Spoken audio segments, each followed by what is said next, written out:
buonasera, benvenuti a TG Sicilia, vediamo insieme le principali notizie.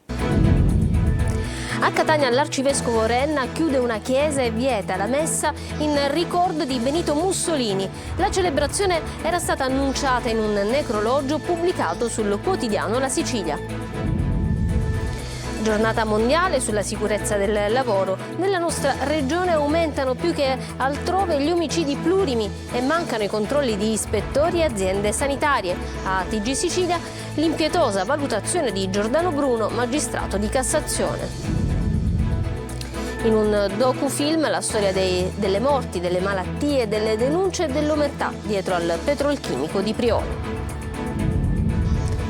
Scene da campagna elettorale, la lista di Michele Santoro cerca sottoscrizioni in Sicilia per presentare il simbolo alle europee. Cuffaro e De Luca raccolgono l'appello, ma il giornalista fa l'indifferente. È morto il vice Rais della mattanza di Favignana. Con Clemente Ventrone se ne va anche un pezzo di storia dell'isola. Memoria oltraggiata ai piedi della Torre del Vescovo a Catania, costruita nel 1300, spazzatura di ogni tipo e persino una vasca da bagno. A volte l'inciviltà umilia anche la storia. Calcio, si riaccende l'entusiasmo a Catania dopo la vittoria dei rossazzurri con il Benevento che vale i play-off. I tifosi ora la Serie B. Prima sconfitta invece in casa Palermo per il tecnico Mignani. La Reggiana si impone 2-1 in rimonta.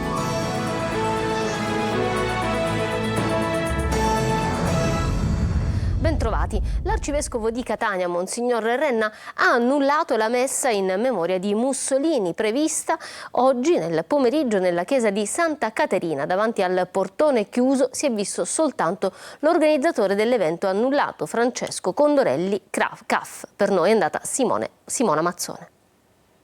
L'annuncio nei necrologi del quotidiano La Sicilia, una messa in suffragio per la morte di Benito Mussolini, come avviene il 28 aprile di ogni anno. La chiesa è quella di Santa Caterina a Catania, ad organizzarla Fiamma Tricolore. Un anniversario che però non è passato inosservato alla curia, tanto che a poche ore dalla celebrazione arriva il secco no dell'arcivescovo Renna. Una posizione forte e netta, il diniego a quella messa che probabilmente sarà apparsa più politica che santa, tanto che l'arcivescovo non solo l'ha annullata, ma ha anche disposto la chiusura della chiesa per un giorno intero. La decisione è motivata sul lapidario comunicato dell'arcidiocesi per evitare che a margine di una messa in suffragio ci possano essere non opportune esternazioni ideologiche che nel recente passato hanno avuto spiacevoli precedenti, si legge.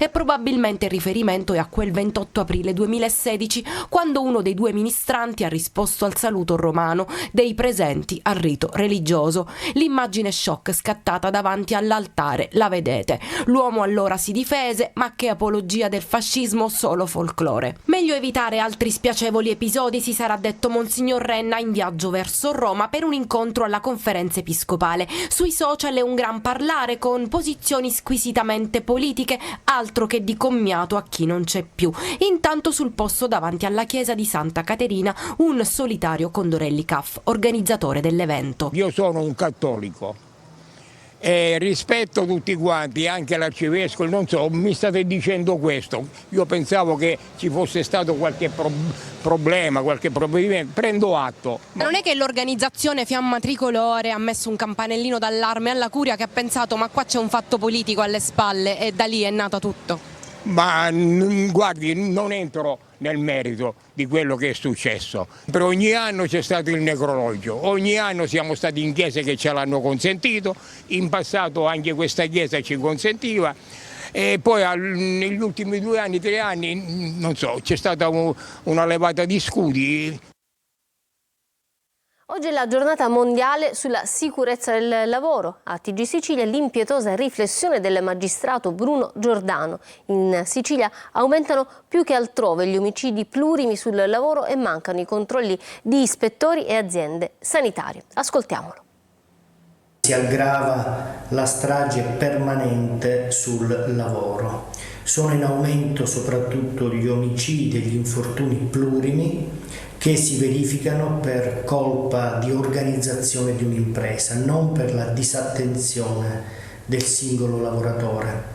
In Sicilia questo dato è ancora più grave perché riguarda soprattutto le medie e piccole imprese, dove c'è una minore sindacalizzazione e dove ci sono minori controlli da parte degli ispettori regionali del lavoro e degli ispettori delle ASL.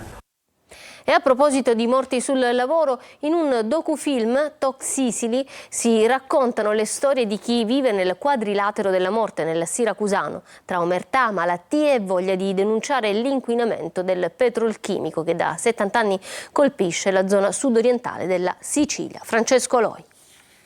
Durante la malattia di mio padre non volevamo avvicinarci, neanche passare davanti alla zona industriale. Toxicity è un docufilm, una storia che si vede e soprattutto si sente. La raccontano François Xavier de Torre e Alfonso Pinto, due registi che hanno deciso di dare voce agli abitanti del quadrilatero della morte, Priolo, Melilli, Augusta, Siracusa. Mostrare alle persone il nostro sguardo sul loro territorio ci mette molta emozione. Un'ora e un quarto ricca di testimonianze. C'è anche Don Prisutto che da sempre si batte contro l'inquinamento. Vogliamo ricordare le vittime del cancro. Nel caso Augusta, Priolo, Melilli, Siracusa sostanzialmente c'è questo strano silenzio.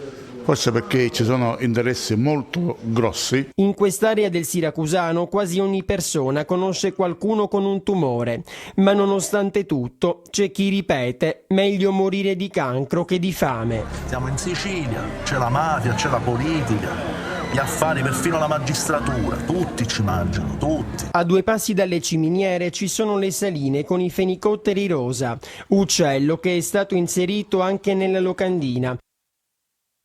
Prosegue la lotta per la salvezza del centro di cardiochirurgia pediatrica di Taormina. A fine luglio scadrà la proroga, ora però bisogna ottenere dal Ministero la deroga a una legge che altrimenti condannerebbe la struttura alla chiusura. Francesco Triolo. La decisione, è chiara a tutti, passa dai tavoli del Ministero della Salute a Roma, ma per chi segue da tempo le vicende della cardiochirurgia pediatrica di Taormina è altrettanto chiaro che proprio al Ministero si attendono una presa di posizione forte dalla Regione Sicilia, tradotto una richiesta formale circostanziata per la concessione della deroga per il centro di eccellenza taorminese del Bambin Gesù. Anche per questo ieri mattina i 70 cuori spezzati in spiaggia Giardini Naxos avevano il nome di ciascuno dei deputati regionali e del presidente della regione Schifani, che a dire del dirigente generale Salvatore Iacolino ieri sera al punto con Luca Ciliberti si sta muovendo per ottenere la deroga. La volontà del presidente della regione Schifani è quella di salvaguardare Taormina nella sua attività attuale, anche attraverso un provvedimento forte che richiederemo per avere una deroga su Taormina. Il Presidente della Regione su questo tema è particolarmente sensibile. L'esempio è quello del Veneto che in una situazione similare a quella siciliana mantiene 2 centri di eccellenza. Lavoreremo anche su questa, esempio di sanità virtuosa e stimolata in tal senso che registriamo in Veneto perché si possa confermare ciò che è stato realizzato in Veneto anche in Sicilia. Le posso assicurare che c'è grande attenzione. Ma al di là delle parole e delle intenzioni adesso occorre passare ai fatti ed a chiederlo sono i genitori dei piccoli pazienti, a chiederlo sono i 21 bambini attualmente ricoverati a Taormina. Scene da campagna elettorale. La lista di Michele Santoro cerca sottoscrizioni in Sicilia per presentare il simbolo alle europee. Cuffaro e De Luca raccolgono l'appello, ma il giornalista fa l'indiano, mentre l'europarlamentare Pedicini li respinge apertamente. Luca Ciliberti. C'è in atto una volgare aggressione alla classe dirigente migliore che abbia la Democrazia Cristiana in Sicilia. Una volgare aggressione. Questa è la civiltà, vede? Noi non abbiamo chiesto a Cuffaro nessuna firma, è inutile che me lo fai ripetere per 40 volte. La mente torna indietro, la storia riavvolge il nastro. Le immagini e le parole senza filtro che solo la TV sa riportare in modo così netto sono quelle di una diretta a reti unificate tra Rai 3 e Canale 5 a poche settimane dal barbaro omicidio di Libero Grassi. Maurizio Costanzo al Parioli, Michele Santoro al Teatro Massimo di Palermo. Era il 1991 e a raccogliere lo sfogo del giovane democristiano Totò Cuffaro contro il giudice che conduceva l'inchiesta su Calogero Pietro Mannino fu proprio il conduttore di Samarcanda e ad ascoltarlo c'era anche Giovanni Falcone. Ma addebitate alle vostre coscienze, le vostre coscienze devono rispondere del danno che avete fatto alla Sicilia. Oggi le strade del giornalista e del leader DC si incrociano. Cuffaro infatti ha raccolto l'invito di Santoro, a cui mancano poche centinaia di firme, proprio nel collegio Sicilia-Sardegna per presentare il suo simbolo pace, terra e dignità alle prossime elezioni europee. Noi non abbiamo chiesto a Cuffaro nessuna firma, è inutile che me lo fai ripetere per 40 volte, cioè noi non abbiamo chiesto non solo a Cuffaro ma a nessuna organizzazione, tranne quelle che partecipano alla nostra lista, di raccogliere firme per noi. Né l'hanno fatto, nessuno l'ha fatto. Se poi qualcuno vuole raccogliere firme per conto suo, vabbè, non lo so, fino adesso leggo delle cose per le quali vi state eccitando voi siciliani, ma io personalmente non ho firme di Cuffaro. Un sostegno a Santoro, qualora lo chiedesse e previa rinuncia alle firme di Cuffaro, arriverebbe anche da Cateno De Luca. Tutte le firme che abbiamo raccolto le abbiamo raccolto noi, una per una.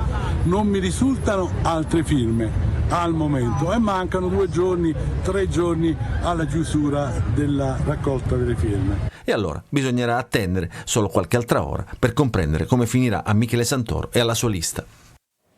Diversi incendi di sterpaglie sono divampati in provincia di Palermo. I vigili del fuoco sono impegnati su diversi fronti. Le fiamme sono divampate a Belmonte Mezzagno, Giardinello, Misilmeri, Partinico e Termini Imerese nell'agglomerato industriale. Il vento che soffia in provincia rende difficile gli interventi dei pompieri perché le fiamme si propagano in modo molto veloce.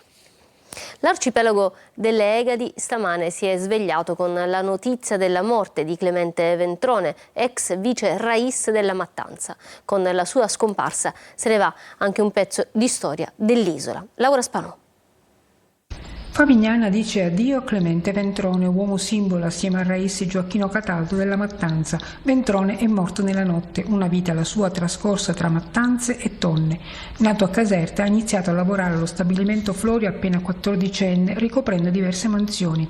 Insieme al rais Gioacchino Cataldo, pure lui scomparso nell'estate 2018, è stato sicuramente il personaggio più fotografato da chi ha documentato negli anni il rito della pesca favignana. Di quella Mattanza Clemente è stato anche ex vice rais, sapendone perpetuare nel tempo la memoria, raccontando al mondo intero l'unica vera mattanza di tonni della Sicilia occidentale e i segreti della pesca del tonno, proprio quando le reti sono tornate a calare nell'isola più grande delle Egadi, fino alla fine dei suoi giorni.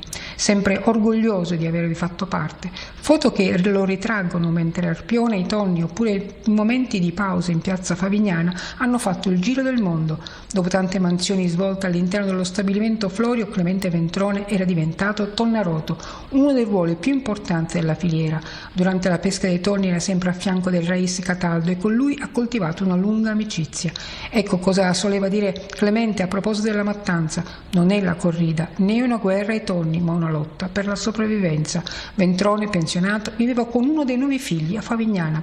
Il suo volto e la sua immagine hanno rappresentato l'identità delle isole Egadi in tutto il mondo, dice ora il sindaco Francesco Forgione. Oggi piangiamo l'uomo generoso e l'amico di tutti, espressione di una comunità aperta al dialogo e accogliente che anche attraverso l'immortalità dell'immagine del suo viso e dei suoi capelli continuerà a vivere in chiunque abbia visitato le nostre isole e ne conserva il ricordo.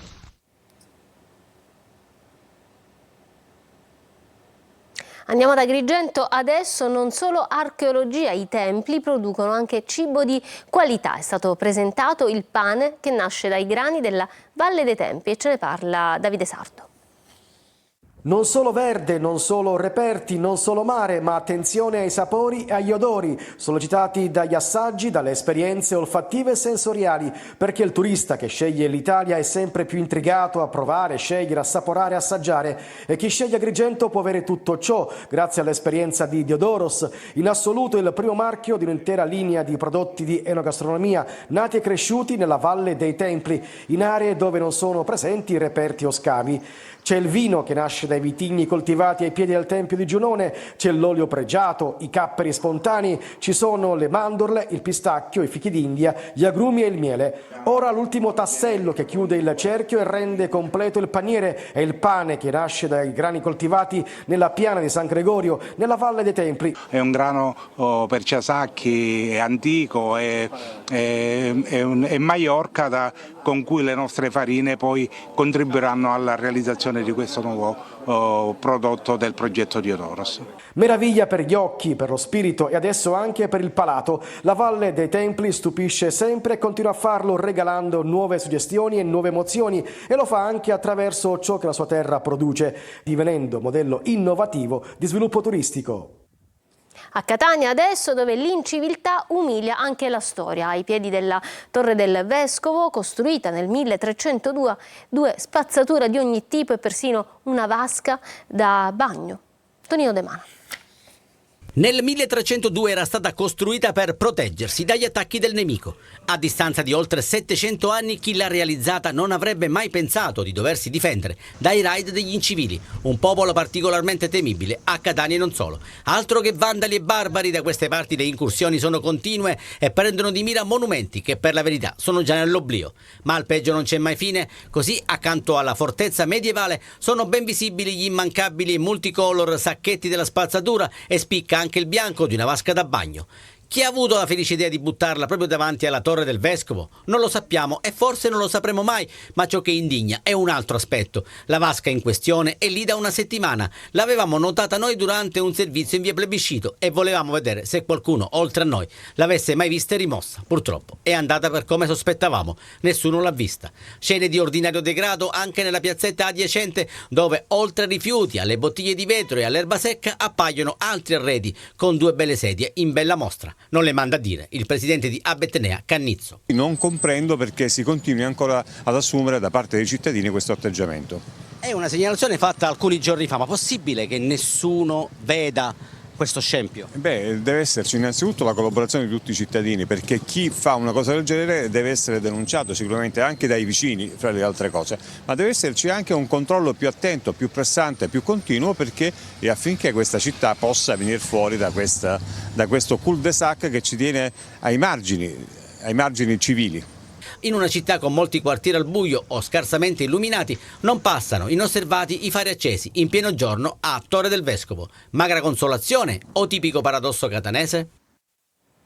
Rosario Fiorello domani mattina sarà ospite a Buongiorno Sicilia. Appena conclusa la puntata del lunedì di Viva Rai 2, il popolarissimo showman siciliano interverrà nel nostro programma mattutino, con la sua ironia, le sue prese in giro, la sua simpatia. Appuntamento dunque con Fiorello a Buongiorno Sicilia domani mattina su Antenna Sicilia, appunto. Rimaniamo a Catania perché dall'altalena della grande paura al sogno della Serie B. Ecco l'umore dei tifosi rossazzurri intercettati da Tonino De Mano dopo la vittoria del Catania. Il gol di Cianci libera il Catania dalle paure, così il popolo rossazzurro passa dall'incubo al sogno, dalla depressione all'esaltazione, dal rischio play-out ai play-off, con la possibilità di dare la caccia alla Serie B. È quello che ci aspettavamo da un anno a questa parte, finalmente è arrivato, speriamo adesso di poter andare avanti. Ora a fare il playoff, se c'è il Renation, potessimo fare qualche sogno. L'anno prossimo sarà sicuramente Serie B e poi Serie A, in modo che ci sarà anche il big match con la squadra del mio cuore che è gemellata col Catania. Sarebbe? È il Napoli. E se non va in Serie B? Non stiamo nacci, un altro anno, è finito. È stata una bellissima partita, spero che il Catania vada in Serie B. Abbiamo 2 treni là, il treno playoff è stato agganciato per il Catania. Va bene, ma ci voleva finalmente ieri 1-0. Mi fa piacere che il Catania ha superato questa fase, speriamo ardentemente perché la città merita molto di più. Ti sei messo questa tuta apposta? Apposta no, però quando siamo qui sembra Forza Catania, quindi. Si riparte l'11 maggio con la fase nazionale e si riaccende l'entusiasmo. L'ho sempre detto, è un campionato pazzo e il Catania salirà in Serie B, ve lo garantisco io. E quindi si può anche essere promossi quando i tifosi non se lo aspettano. Forza Cagliari e Catania. Ci fermiamo per una pausa, torniamo tra poco, sempre con lo sport e il Catania.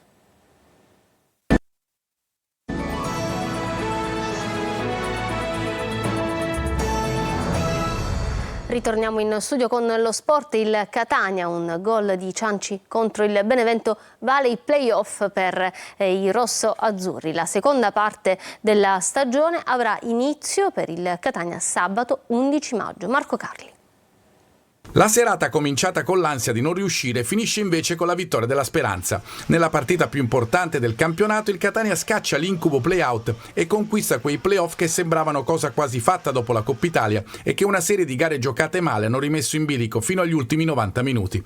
Col Benevento però, come in molte partite da dentro fuori, il Catania ha messo in campo la prova che serviva. La squadra oggi ha fatto qualcosa di eccezionale. Cioè, non ce lo dimentichiamo, era un momento delicato. Oggi ha fatto qualcosa di eccezionale, non parlo di campionato. Il tecnico ha avuto due intuizioni importanti: Cicerelli mezzala, la Peralta e Quain in difesa che regge l'urto insieme agli altri di un Benevento comunque non ispiratissimo. In mezzo le tante sensazioni respirate in una partita che per i tifosi era inevitabilmente condizionata anche da quello che succedeva sugli altri campi. E in mezzo soprattutto il gol di Cianci, quello della vittoria che spalanca definitivamente le porte dei play-off. Veniamo da un momento dove non è facile, poi sappiamo tutti Catania è una piazza importante, c'è tanta pressione, quindi non era facile, non è facile, però alla fine per fortuna vincendo la Coppa e salvandoci all'ultima giornata abbiamo portato a termine l'obiettivo. Il destino si veste di rosso-azzurro nel finale con la traversa di Ciano proprio nel momento del gol del Monterosi col Foggia, che in caso di pareggio al Massimino avrebbe mandato il Catania ai play-out. Giusto così, per quel che si è visto nell'ultima gara gli etnei meritavano il successo. Adesso serve confermare atteggiamento e magari risultati a partire dall'11 maggio, gara d'andata da disputare in trasferta del primo turno della fase nazionale dei play-off. Sconfitta per il Messina, superato 2-1 al Veneziani dal Monopoli. Il gol dei giallorossi è stato realizzato da Luciani. Sergio Colosi.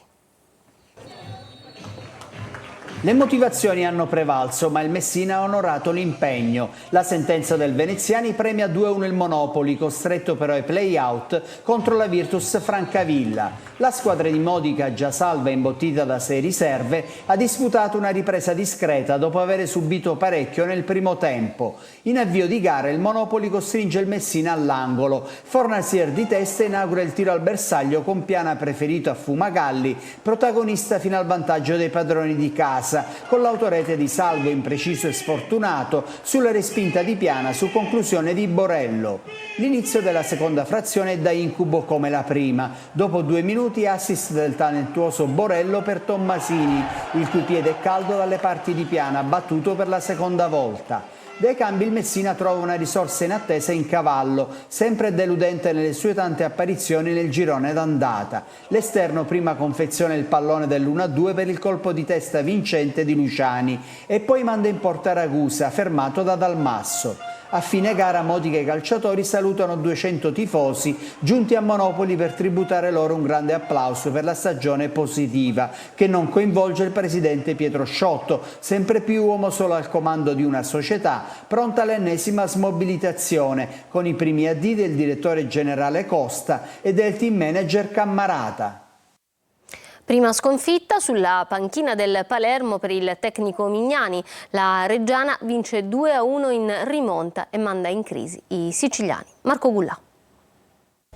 Soliti difetti, consueti problemi, stesso risultato. Il Palermo non sa più vincere, la Reggiana sbanca il Barbera con il punteggio di 2-1 e mette in crisi la squadra di Mignani. Nessuna bacchetta magica per l'allenatore rosanero, il Palermo non è cambiato, anche ieri vantaggio illusorio con questo gran bel gol di Brunori e poi rimonta degli avversari nella ripresa con i gol di Portanova e Rozio. Il Palermo resta sesto a 3 giornate dalla fine con 5 punti di vantaggio sul Brescia che è settimo. Noi volevamo provare oggi a buttare dentro una grande iniezione di fiducia e invece probabilmente ce la siamo tolta, però il campionato è stato fatto in un certo modo fino ad oggi, c'è una posizione da mantenere e provare a migliorare, e poi c'è da fare eventualmente la fase finale, e noi ogni partita dobbiamo andare ad affrontarla con grande fiducia. Unica nota positiva il ritorno in campo di Ranocchia. Le motivazioni a noi